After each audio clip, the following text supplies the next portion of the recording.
Aloha, Annalisa Burgos here at the Hawaii News Now Digital Center. Maui County is holding an update, a press conference over the Maui wildfires. Let's listen in. As the chief of the fire department. Following that, he also spent 3 years as what it was then called the Civil Defense Disasters Chief. His experience of emergency management includes the devastating Hurricane Iselle that impacted our Hawaii island. He will move from Hilo, and he will be welcomed here into our Maui County Ohana. I'd like to at this time invite General Hara and Michelle Kauhani to offer remarks that they have, and also regarding Chief Oliveira's selection. General? Thank you, Mr. Mayor, and aloha. I wanted to first start by reiterating that the state of Hawaii is here in support of the County of Maui. We established a Hawaii Emergency Management Agency forward last week Thursday on 15 August with about 30 personnel. And we did that to be more responsive to Mayor Bissen and the Maui Emergency Management Agency's requests. I have worked very closely with Darryl Oliveira in my role as within the National Guard and the State of Hawaii Department of Defense. As the Mayor mentioned, Hurricane Iselle, and then also the 2016 killer whale volcanic eruptions that threatened Pahoa. And he's a true professional. He's an expert in emergency management, and I look forward to working with him.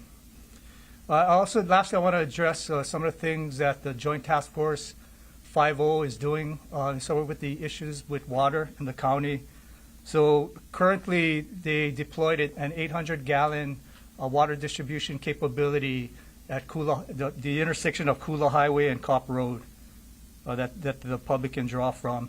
And then this Sunday, the military is flying in two 2,000-gallon water systems. And again, that's in support of the county's water supply and how we can help. And then we're looking at some additional assets from the military for water. So that's all I have for now. Thank you, and aloha.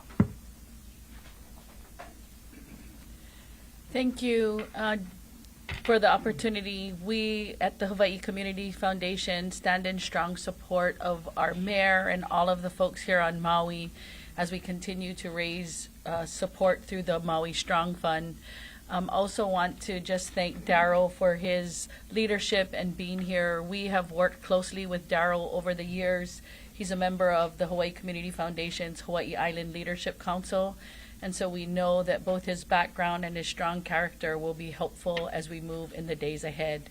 The Hawaii Community Foundation is really humbled by the outpouring of generosity that has come from across the world. Today we sit at just under $70 million from over 170,000 donors from about 45 different countries. And so we stand in strong support of the county for the current, mid, and long-term recovery of Maui. Mahalo. Chief? Thank you, Mayor. I'd just like to open and say that on behalf of myself, my family, people of Big Island, across the state, we are so sorry for what Maui has experienced. I am here to support the mayor and his team, work with all the agencies, the community, and to help things move forward and progress so that Maui can recover quickly and effectively as possible. I want to also acknowledge there's been tremendous efforts made prior to me being here. I was fortunate to get on island on Wednesday, start to get dialed in with a lot of the operations, and been fortunate to see a lot of the tremendous work that's already been done by the community and all the agencies here. Look forward to continue to support the mayor and all the operations as the administrator, as well as what we do in the EOC supporting the operations in the field. Thank you. I just want to say a couple more things before we bring up our next speakers. We will be sharing more with our community next week about what they can expect from FEMA and what they're doing in our community and to help our island recover.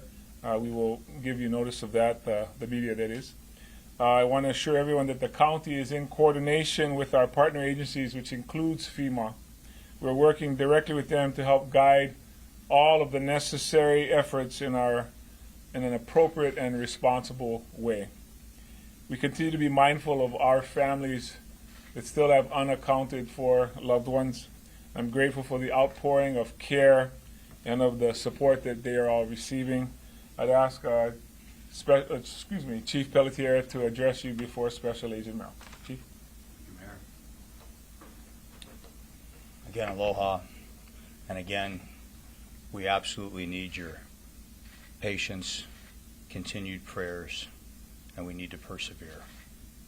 I also have to, because I can't do it enough, say thank you so much to the incredible work that the Maui Police Department, the Maui Fire Department, our federal partners, our folks at the Mint, our other workers, our electeds are doing each and every day. And I also need to thank the people of Maui County. The people of Maui County had suffered greatly, and they continue to do so. But their spirit lives on, and they are the most incredible people on this planet, and we cannot tell them thank you, and we cannot tell them we love them enough. And if there's one thing that you want to report, that's probably what it should be. The recovery efforts, 99%. We're going to finish up with the urban search and rescue here today, and we're going to begin any rechecks that we need to do with some of the other processes that we have. I know that Chief Ventura will talk about some of the water searches that will be going on, but we want to make sure that we're doing everything to make sure that we do this as righteous as we possibly can. Yesterday, we released the validated list of 388 names. We were asked a few days ago in this very room would we release it, and I said we would. But I also mentioned that we wanted to make sure it was validated, and so we did, and made it a very simple criteria. First and last name and a human source that provided that. And I talked about the incredible partnership and integrity of the Federal Bureau of Investigation and the leadership of Special Agent in Charge Steve Merrill that got that list, and we have been working tirelessly to get there. But I will tell you this, that we know since releasing it that we have had hundreds of contacts come in. And that's great news for those that come off the list, and it's heartbreaking for those that don't. And so it is a double-edged sword. We knew that, but we want to make sure we're giving everybody every chance to help get through this, and we're doing everything we can to get you the information you can so that we can be Maui strong. God bless.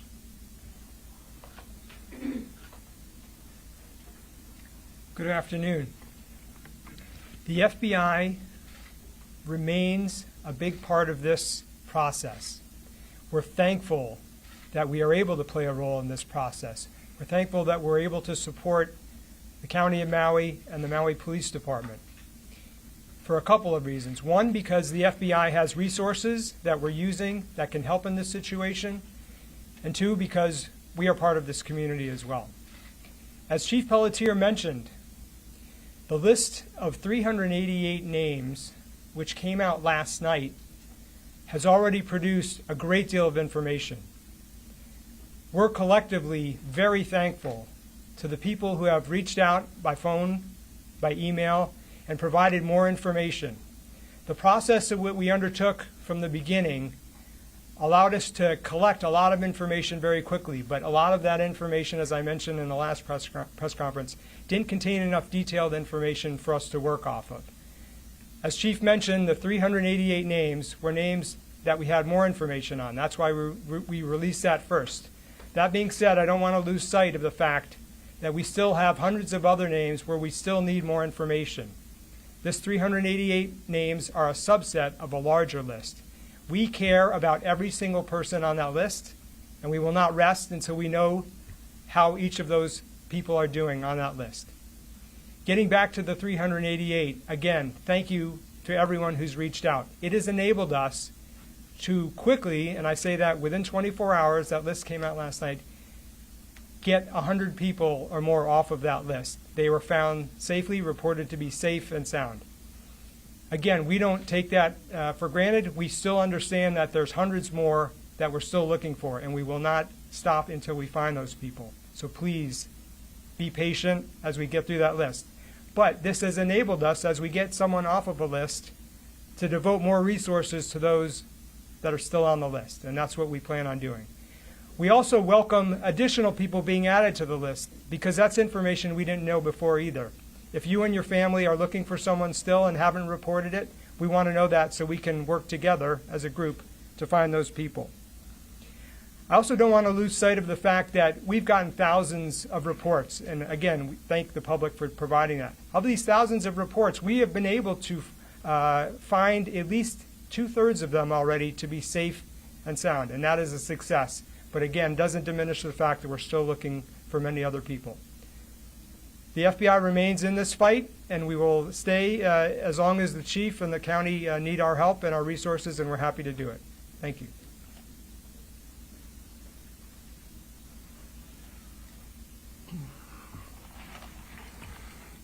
Aloha. Today I'll share with you the recent ocean operations that we've been working on for nearly 6 days. Today I wear white. It's a symbol of hope and trust for our community, and it's important for us to portray that message throughout our community right now because there's a lot of people working day in and day out to bring closure to some of the unopened and unanswered questions right now. My fire department, along with our Ocean Safety Bureau, have been working tirelessly and closely with U.S. Coast Guard, DLNR, MPD, Honolulu Fire Department, U.S. Navy mobile divers, and the FBI. Once the water was deemed safe enough to enter, we put into effect our plan.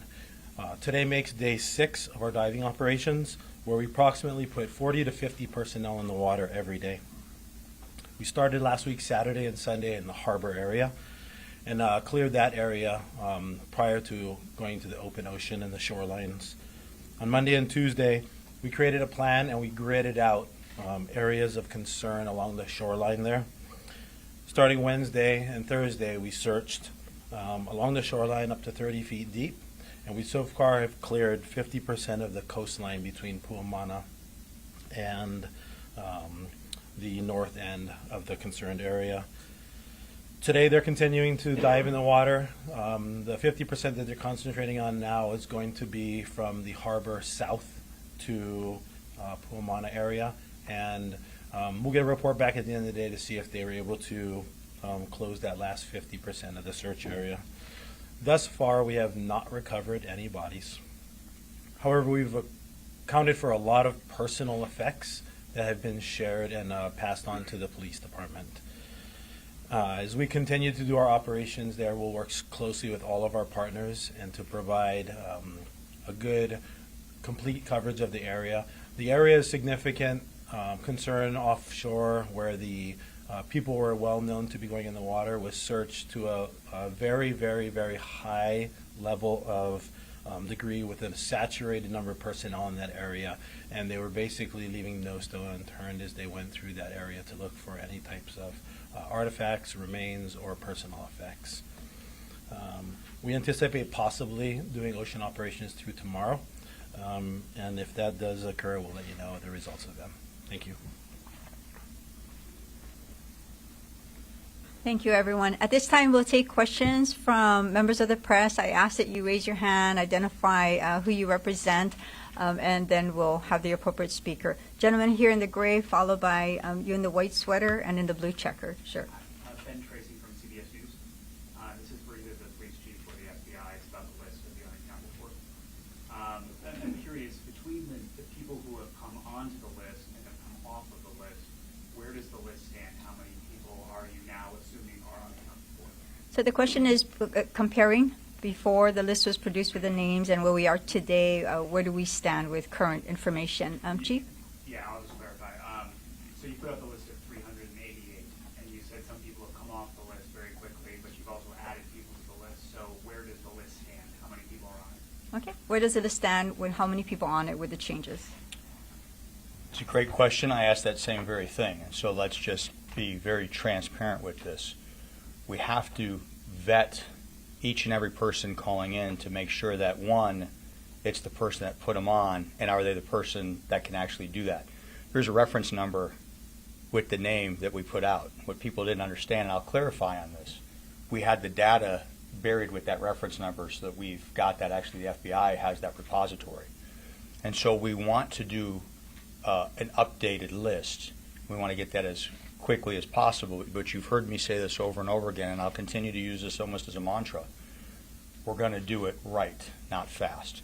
We would like to do maybe a weekly update because it is going to take time. Don't hold me to say it's 7 days and where is it at.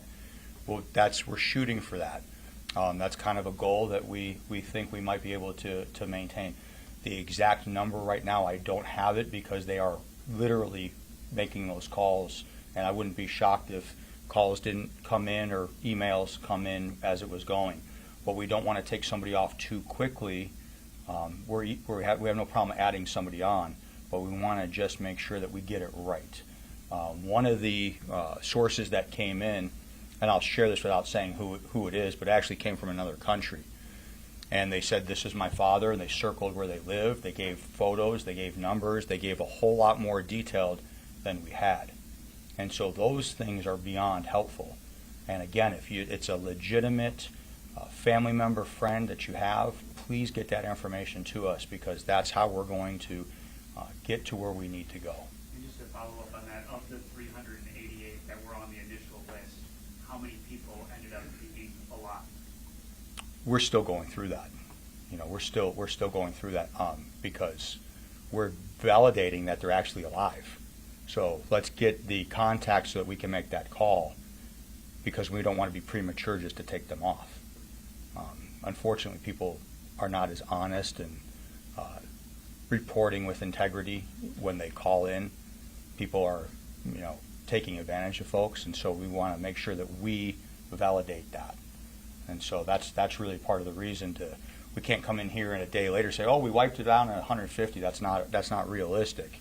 It would be great to be able to say that, but it's just too premature. We got to do this right. And so that's why I say, give us that little bit of time. Let's wait. Elections, although on Wednesday after Election Day, we'd love it if we knew who won, but we don't always get that result. So I might have misheard, but when you said that 100 people have been removed from the list, does that mean 100 people turned out to be alive? I don't think I said, I don't. Let me take that. Thank you, Chief. Yeah, so I probably misstated that. Thank you for clarifying or asking for clarification. We got at least 100 people that have notified us that a certain person shouldn't be on the list. As the chief said, we want to make sure that that's correct. So that process is ongoing. In addition to follow up on the chief's comments, we are getting a great deal of information, which is great news. And so these numbers are probably going to change quickly. And even if I gave you a guess, I would probably be wrong because we still have a lot of information to call through that we've collected only in the last 24 hours. Thank you. Thank you for clarifying that. Thank you for the question. There, and then to the blue checkered shirt, go ahead. Sumiko with NBC's Today Show. You have a beautiful island with the most incredible people, and we all know that you are doing the very best that you can. Respectfully, I'd like to ask about a certain pocket, a small community near the Lahaina bypass. I've talked to family members who say that there are elderly there who have not been contacted by county, by federal people, and they have been in desperate need. Water, food, due to mobility issues, they can't get out. What do you know about that community? Has anybody told authorities? Is there a plan to help them? And if so, when will that help be coming and what form will it take?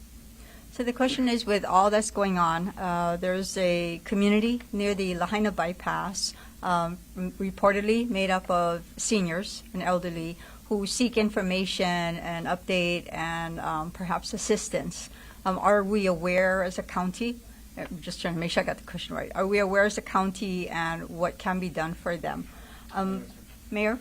Yeah, so thank you. We have had folks, this is pre-fire, that were staying in that area. I think are you referring to Cutback Mountain? Is that the area that's referred to? No, it's near the Lahaina bypass. Right by the park.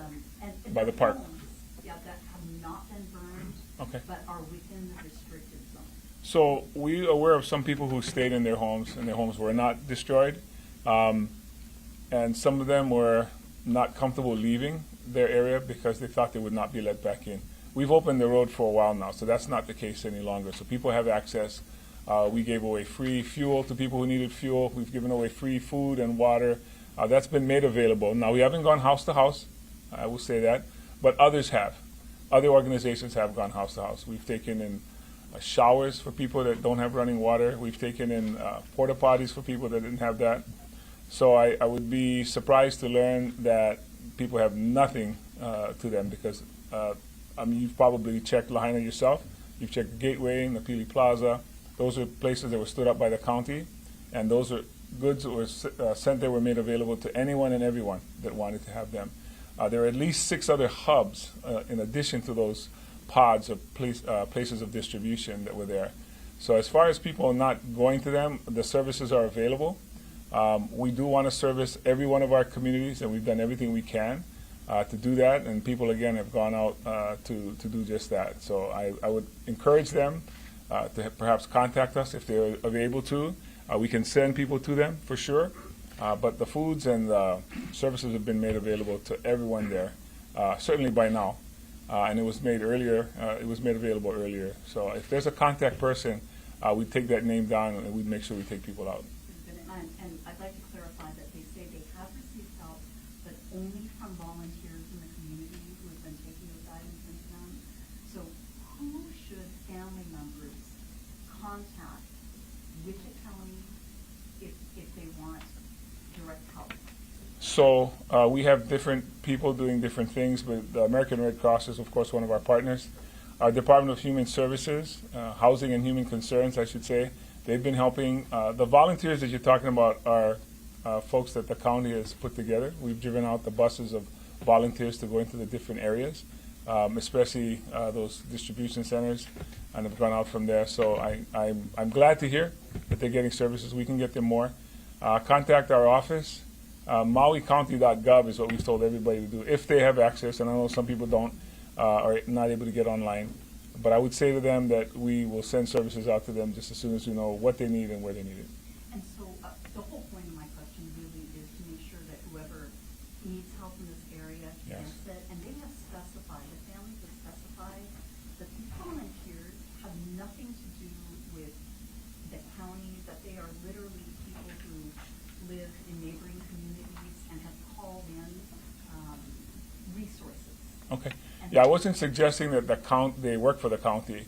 What I was suggesting is the county is organizing the volunteers that have been going out. That's all I'm saying. Some people have gone out on their own, but certainly I'm not trying to take any credit for anything, but I'm saying if you call us, we can get the volunteers to them because we have them. We have access to them. We have lists of people that, when people call in during a disaster like this and they ask how can they help, that's one of the areas we ask them to help, is sign up to volunteer. And we'll drive them out there and put them in our neighborhoods. Thank you. Thank you. Thank you, sir. Yes, to the checkered, and then we're going to go in the corner there. Sir? Hi, my name is Nick Vogelburrows with the New York Times. I wanted to ask about the water search efforts, maybe for Chief Ventura. First, if I'm right that you were only able to go in the water on Wednesday, can you just explain the difficulty of going in beforehand or why it took until then to be able to begin those in-water search efforts? And then number 2, have you heard from other survivors or any witnesses who were in the water that makes you believe people might have perished in the water? So we're just repeating the questions for others who may not be hearing it because Akaku is also filming it as well as the county's Facebook Live. So the question is the time it took for our ocean divers to get into their work, and was there any discoveries of anyone that has perished? Chief? So early on, we worked with U.S. Coast Guard to make sure that the water was tested and safe. The early onset of the incident left a lot of fuel in the water, and so it was not safe for people to enter. And that's what pushed us back until this past Saturday is when we began. As far as your second question goes, there were reports early on at many of these press conferences that the Coast Guard was able to make some rescues and recoveries. I don't have numbers for them, though, but there was definitely talk of that. And just to clarify, I might have misunderstood earlier, were you in the water by Saturday, or you were clearing the area to get in the water by Wednesday? We were in the harbor Saturday and Sunday last weekend. Okay. Yep. Yeah, thank you. Gentleman in the corner. Go ahead. Nick Ruby, Honolulu Civil Beat. The death toll hasn't changed since Monday, and I was wondering if somebody could explain why that is, like, and to help the public understand, and how, as you reconcile the list of unaccounted folks, how that number could change in relation to sort of inspection moving forward? Sure. The question is to confirm the current number of fatalities and if that number can change in the days ahead. It is a really sensitive question. I will answer it. We expected it. And so the honest answer is this. We are making recoveries, and we're doing everything we can to make as much of a recovery of a human being as possible. We also know that we may have some commingled recoveries. And so I'm giving you the number based on what we have and what we believe. In some ways it's an estimate now, and it can change as we identify that, and we'll come in and we'll make sure that we message this is where we're at. And so we can only go with what we have. It's clear you did your research and asking the question based on maybe some of the other tragedies that you've seen, because it's got a lot of thought and logic behind it. And so the real answer is the number that we have is what's confirmed that we believe, and there is a good chance that will change as we are doing our forensics and our exams of the mint. So just to be clear, the number is still at 115? It's 115 confirmed right now. Yes, sir. Here and then to Ben. Sir? Thanks. Hi, Kirk Sigler with NPR. I guess I have a question speaking to the recovery process. Since you're still haven't completely cleared the zone and you're not completely confident that there aren't any more human remains in there, does that mean everything's on hold in terms of starting to the arduous process to remove debris and clean up? Or can you talk to a... So the question is in terms of the phase we are now, and as we move towards debris removal, how they relate to each other. Chief? There's a few things in that question, and I'll speak to the recovery, and then there's some other phases that are really not police-led, but they'll be led from other leadership in the county. And so if I can just, and these are different things, and I don't compare them just to compare them. This is, and you'll understand what I'm saying, though, when I make this statement. 9/11, 2,000 bodies were never recovered, but that's not why I'm saying I don't anticipate that to be the issue here. But what I'm saying is they're still identifying people 21 years later. And it's entirely possible years from now we find something or someone to lead us to believe that we're recovering human remains. And so there's no secrecy or hidden agenda. We're going as fast as we can, but we're doing it the right way. And so we'll be doing some of the secondary searches, some of the water things, and then the county will come up with what is approved by the head leadership of the county, the mayor, and they'll come up with a plan, whether it's, we won't use the name repopulation, but as we enter people in and get certain things, but you have to have utilities, you have to have things clear. And so I would just, for the lady from the Today Show that made that question, is a great question. You do have people that are living in areas, and I know it's their houses, I get it, but they don't have water, they don't have food, they don't have electricity. There's a lot of harmful things around them, and there's places that we have set up. The county was so quick to work with the state and other partners, and they've got a shelter for them, they've got food for them. And so we would really encourage, I would as the chief of police, really encourage people get out of that area. We don't need to have somebody else die because they chose to stay in a place that they shouldn't be at for years. And asbestos, we haven't even talked about that. And so I just hate for there to be any worse. Thank you. I can help with that a little bit, I think. So we are going to go until the experts tell us there's no more that they can identify or recover. So that number may not obviously equal the number of people that are unaccounted for. So that's the answer, and we're very close to that according to what the police have shared with us. What's going to happen after that is the EPA will be doing the cleanup of hazards and toxic materials that are there, propane tanks. Some of the propane tanks there you folks have probably seen have not exploded, but they're dangerous, they'll be removed. So the EPA will go through next, and they'll decide and remove. And those things, I just want to report, will be removed out of Hawaii, out of the state of Hawaii, not just off of Maui. They have locations that they dispose of those items. When that's done, we'll make decisions about how people can come back in safely.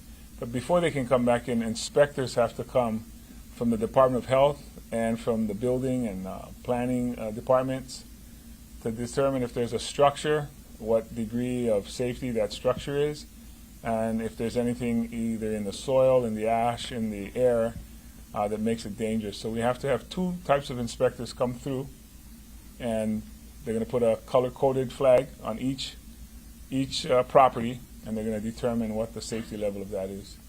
Those things have to happen first before people that are not suited up can go back into that location. So you can expect that to be the next couple of phases. EPA removal, inspectors giving an air quality and a building quality decision, I should say, on the structure itself if there's one there. And then we'll talk more about how the community can go back to their locations and remove their personal items before we start the next phase after that, which is debris cleanup. So please don't confuse the EPA cleanup with the debris cleanup. They're two separate they're separate events, and they have separate standards, and we're not there yet. But our phase now that we're in phase 0 is to complete the recovery of remains. We understand there's some that may not be recovered. Can I just ask a quick follow-up on that, just to clarify? I'm going to give you that courtesy, and then we'll go to Ben. Thank you so much. I'm just trying to get a ballpark of the timeline of that. When you talk about those inspections of the EPA, is that days, weeks, months? Just so what? Yeah, I have no idea. It's not an inspection, it's a cleanup. The inspection part will take longer than the cleanup because we don't have enough inspectors on this island that work. First of all, the Department of Health does not have a presence here except for a couple of doctors. They don't have inspectors here. So we have to go to Honolulu, and we may have to go to other states to get enough people to come through. Also, the planning inspectors and building inspectors there are too many locations for us to be able to expect our crew to do it, and it would take much longer. So just like we're getting help from the military, from the National Guard, from the EPA, from FEMA, we're going to need help from other states to send their inspectors here so we can inspect those properties after EPA cleans up so that we can get people back on their land. Okay. Question from Ben? Ben Gutierrez, Hawaii News Now, Chief Olivera. Question for you, and that is, this is your second time to come out of retirement, and given your experience, what will the emergency management agency's role be at this time as far as coordinating all the moving pieces, and longer term, what will the agency's role be in trying to mitigate and prevent something like this from happening again as the fire dangers and hurricanes and so forth will continue for the foreseeable future, including the summer? Okay, this question is related to the future of the Maui Emergency Management Agency. What steps are being taken as our new administrator enters and moving forward, knowing that the weather conditions will probably remain in our state, of course. Thank you. And just to maybe expand and use that question and with the response the mayor provided, many things are happening simultaneously or concurrently. As the search and rescue or search and recovery mission is ramping down, we are leaning forward, moving into the next phase. So to the mayor's comment about requesting additional assistance with inspectors, that process has already started with the reach out for additional assistance so that when the time comes, we will be much closer to having the resources available and on the ground here to try to expedite the process. As far as my role here with the EOC or the Emergency Operations Center and Emergency Management, as you said, it is to help coordinate, facilitate, and support the operations for all the missions taking place. Our job is to work closely with our state, federal partners, the community, and our private sector partners out there to get the resources we need to keep things moving forward and effectively and safely for the community. In the long term, one of my roles or goals here is to continue to help Maui County rebuild its emergency management system, to continue to gain the trust and confidence of all of you. For many of you in the community that don't know me, I have to earn your trust, have to earn your confidence with what we can do. And that's my goal, to just reinstill the trust and confidence in the system, because it will need to work for the future. As you know, we're in hurricane season now, so although we're dealing with this crisis, we're still mindful that we're still vulnerable to other events, and the systems need to be in place to take care of the community, which we will do. So we're working very closely in support of the mayor and his team, all the other layers of government, and all the partners. And I cannot stress enough, working closely with the community, because there's a huge piece of that with community, with public education, awareness, understanding the threats we live with, what each of us as citizens across the state can do individually and as families to be better prepared. Quick follow-up, if this will include a goal of perhaps concrete actions and things that can be done and taken moving into the future? Yes, so looking at warning systems, communication, public education, definitely concrete strategies and I want to say plans that can be communicated to the community. Thank you. And that's why he came out of retirement not once but twice. He clearly cares. We'll go to the gentleman with a black hat. Go ahead. Sam Spangler with PH1 News. Question for Chief Ventura or Chief Oliveira. Oftentimes on the continent we see wildfire spot with aircraft like C-130 airplanes. During red flag conditions here, when helicopters can't get in the air, would those be effective here? And do we have those capabilities on both a county or federal level? Thank you for the question. It relates to using a variety of air assets in relation to wildfires as used on the continent as well. Chief? A great question. It's something we've looked into and will further look into. There's a variety of fixed-wing aircraft that are used for firefighting. A lot of the times, the ones that you see maybe dumping retardant, which is that red slurry on the fire, have to land and reload. And so the duration between drops is extensive. And a lot of times it doesn't really fit in our timeline. But we've also looked at those aircraft that maybe can pick up water off of calm bodies of water. And that's our challenge here in Hawaii, because we don't have very many calm bodies of water. But it's something we wanted to evaluate moving forward, just to see if we did need to posture and step forward with events like this on the horizon, if we needed to move resources like that closer to our islands. Thanks. Okay. We'll go to Ali'i, followed by, and then in the back. Go ahead. Whoever could answer, what's the process of getting off of the unaccounted list? Like, do people need to show documents or? Okay. So the question is, how do you get off the unaccounted for list if you are inadvertently on there? Chief?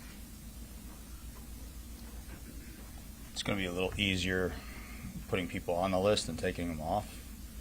But once we can actually prove that that person is either still unaccounted and they'll remain on that, or if they are in fact safe, and we can validate that, then they'll come off. We're going to Paul and then the woman behind you. Paul? Thank you. Paul Aker, Maui Alert. The questions for the chief, fire chief, and then maybe the mayor would like to add something. Speaking to the people in the area, and based on my own observations, there were clearly a lot of violations, code violations, cars on top of cars, and I'm talking about the areas where a lot of the obvious fatalities occurred, the heavy burn areas. Houses that were built, additions to houses that were built with apparently unpermitted, lots of people, tiny places, hard to get out of. In short, in the words of people that were there, a death trap. Was it a death trap? And is there anything that you'll look at in other parts of the island that have similar characteristics that you can do to alleviate that? So the question in general is, what effect did violations to ordinances for building codes and permitting have to the wildfire disaster? Chief? So we take many calls for service, requests for assistance all year long, and we apply the fire code, which we have here in the state of Hawaii, and the county of Maui has amended codes within that fire code, and we implement them. We work to provide notices of violations and work with Corporation Counsel to mitigate the hazards. A lot of times people think it may be a hazard, but it doesn't necessarily, it's not a violation of the fire code. And so a lot of times when we do go do home inspections where it may be a housekeeping issue, we cannot enforce something that people want us to enforce. We have to stay within our guidelines of the fire code and whatnot. I can't speak to any of the building construction items, but we will always enforce our fire code, both from the plans review before things are built, all the way through and through inspections in the community, whether it's brush abatement or housekeeping issues around a person's property, or even vacant land next to neighborhoods. We'll always enforce the fire code to the T. Sorry, just to follow. You know, we always know more information after something happens than before. And of course, if people could probably do it over again, they would do it differently. I think what I would highlight is the amount of winds that were in place that night was not something that we've ever seen before there, and that probably had more to do with what happened. And we'll leave that to the final investigation to decide, and not so much the way people were living, or the way they felt they had to live, or the way they felt they needed to get by. So I wouldn't put all that on those folks who had to maybe live that way. At least I wouldn't. But of course, we are all learning from this experience, and then people who live in neighborhoods that are similar might want to rethink that. But I would say the winds is what had to do a lot with what happened to those folks. Yes, sir. Hi, NHK News, Irene Ruby. So, current update, 95% is, 95% is search. So 5% is mean, multi-story residential and commercial building. And then what's going to happen if you, county gonna announce 100%? Okay, so the question is, knowing that we're at 95% searched in the impact zone, with 5% remaining, what occurs when we achieve 100%? Chief? We're actually at 99%. The water and some rechecks are what remains. Some of the rechecks, depending on the information we have, the urban search and rescue component is done, and so we may use other resources for those rechecks, and they'll be intelligence-led moving forward on that point. So we're very close to having that completed, but you can't say that we're 100% while we're still doing searches in the water. And I know there's some other assets from some federal partners coming in, so I don't want to just, hey, we're 100%, but we're still searching. It just, that math doesn't add up. So we're very close. Urban search and rescue, that part is done. And that's a FEMA component that's here, and we have a task force. It doesn't mean FEMA is done. They're going to be with us for quite some time. But that's the honest answer. Right here in the front. Alan Johnson, Hawaii News Now. On this list, do we know how many of these missing are minors? So the question is, of the list that we just released last night, how many are minors? Special Agent Merrill? Thank you for your question.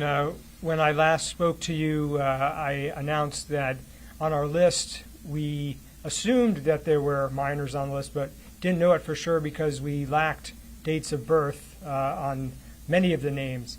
Since then, we have identified that there are people on our list that do have dates of birth indicating that they are minors. How many, we still don't know because on many of the names on the list, hundreds perhaps, we don't have dates of birth, and we are trying to get to the bottom of every single report on that list so we can provide that information. Right now, I don't have an accurate number, so I'm not going to venture a guess. Thank you. So we've been at it for about 45 minutes. I know there's a couple more questions here, and I welcome that. I'll go to the gentleman behind Chivo, sir. Yeah, Nick from City again. Just to follow up on what the FBI Special Agent in charge was saying, can you give us a sense, of the demographic breakdown of the unaccounted for that you've verified so far, in terms of who are they, where are they from? It can be sort of general. I know you can't go through all. So the question is there any demographic information on the unaccounted for list? Yeah, thanks for the follow-up. Again, I'm limited by the fact a lot of the information about those persons on the list are incomplete. So statistically, it would be foolhardy to provide that to you. But what we're seeing in the recent calls over the last 24 hours and emails that have come in, it really is a mixed bag. It contains people, of course, that are local. It contains people that were here from other places, including international. But I think our goal is to get as much information about every single report so that at the end we will know and can provide that information at that time. But right now, again, we just don't have enough information to make it statistically important. Thank you. Okay, now we have 3 questions. Okay, and then we're going to end. So we're going to go to Chivo. So is there anybody that did not ask? Wendy? Chivo, Wendy, blue checkered, in the back. Ben, and then we're going to wrap. Chivo? Thank you. Chivo with Unaccounted Maui Community Media.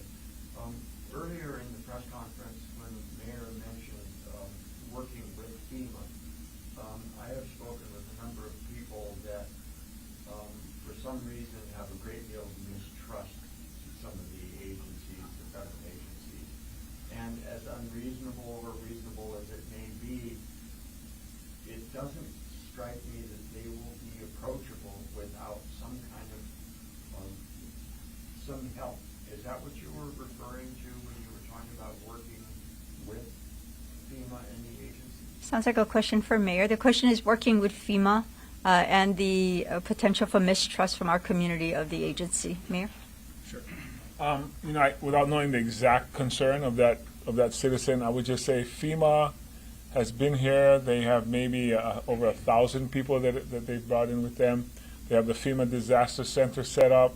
That's where people can initiate their request for benefits. FEMA also is someone that employs the Army Corps of Engineers that can help with the debris cleanup. They can provide lots of services, and they do for our citizens.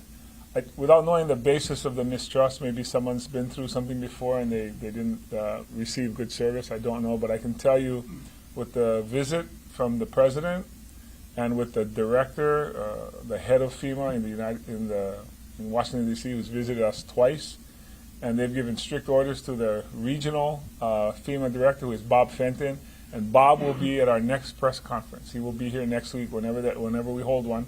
He'll be here and he can explain in much more detail than I'm doing right now. But the fact is he has been on the ground and they've given us tremendous support. So they've been able to call in.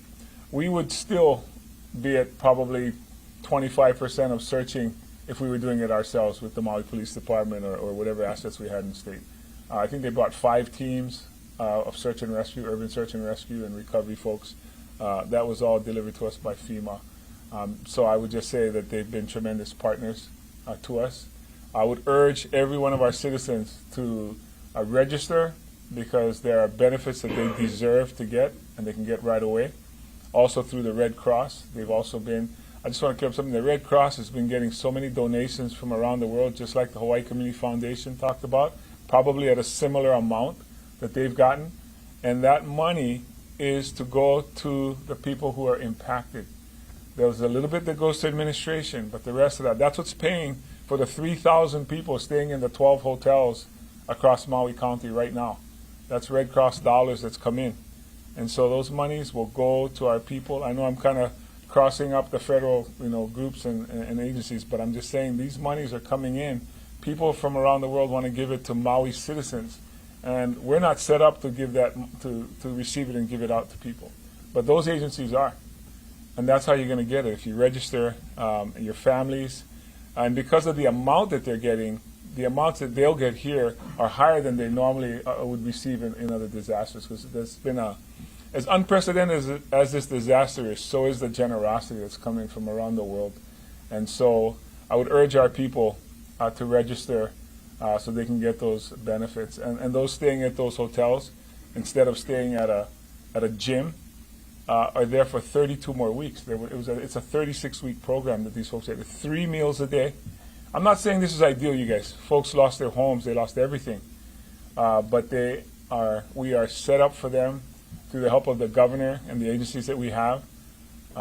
It's unheard of how quick folks have gotten out of shelter and into somewhere else. And these are the hotels that are around our county. Again, not ideal, but the only way you get that is if you register. So please do that. Thanks for the question, Chivo. We're going to Wendy, and then the woman back in the white shirt, and then Ben, you're going to wrap up. Wendy? Wendy Osher, Pacific Media Group in Maui now. The question is for Chief Ventura or Special Agent Errol, perhaps to go in. What type of personal effects are you finding in the water?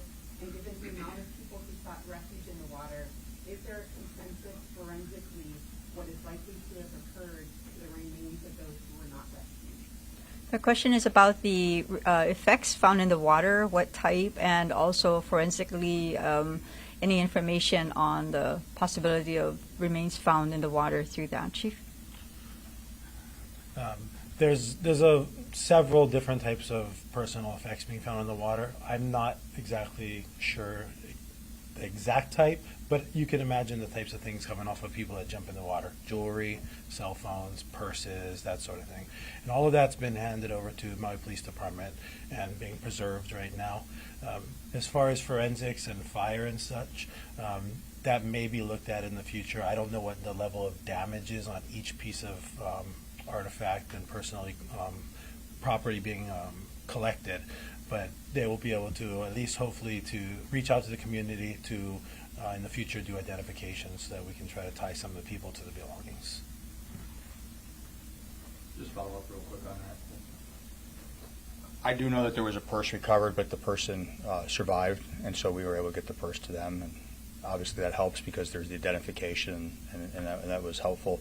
Cell phones, we try to do everything we can with serial numbers, and so we'll run every piece of information down, just like Special Agent in Charge Merrill spoke.